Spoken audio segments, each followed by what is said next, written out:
So I ran out of lip balm, and instead of just buying more, I decided to get super cozy and make my own because it's so easy, and once you know how to do this, you're never gonna go back. And I think there's just something about knowing exactly what's in the products that you're using that feels more empowering and makes you feel more connected to it. So that's why I decided to see what ingredients I needed so I could just start making my own lip balm from here on out. I'm also trying to get super crafty, and it's really empowering once you find out, like, oh my god, that was super easy. And this lip balm is one of the things that was so easy. So let's get into how to do it. First, I grabbed a mason jar and I placed it in a little pot of water on the stove to create my own DIY double boiler. If you have a double boiler, like, please just use that. You don't need to do this extra step. And then I made sure that the mason jar was like nice and stable and wouldn't move around and no water would get inside. It wasn't super high. It was,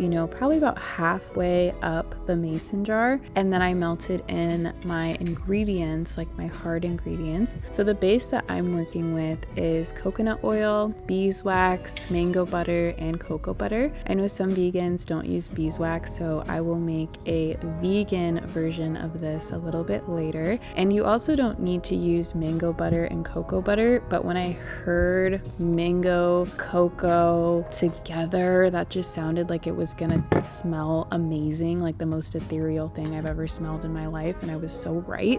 So that's why I put those all together. One thing to note if you're combining a different like waxes and oils and butters is that it might settle kind of inconsistently in the container, but that's okay. So you might see like little specks that are darker or lighter, but that's totally fine. And then once I mixed everything up and everything was nice and melted, that probably took about a couple minutes. I added about 15 drops of lavender and frankincense essential oil and a touch of vitamin E oil for extra shelf life.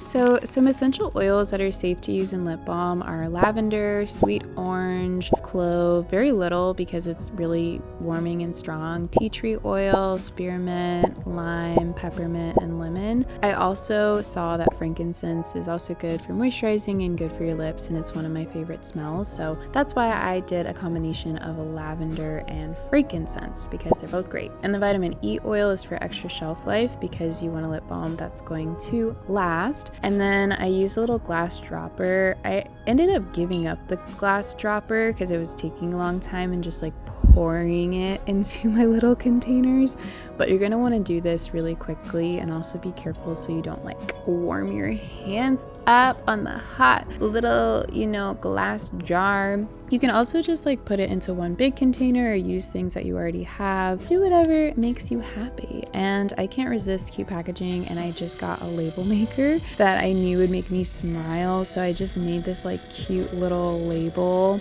I just Google like cute emojis and added a cute little emoji and then put Leah's lip balm. And that's it. In less than 30 minutes, I've got my own all natural lip balm that's super moisturizing and way more special than anything that I could buy. And honestly, it just feels so good to know exactly what's in it. These little moments of creativity just make me feel more connected to the process and the planet too. And like I said, I'll make a couple different versions of this. I think next up, I want to try a tinted lip balm. Have you ever made lip balm before? If you haven't, you should. It's so easy.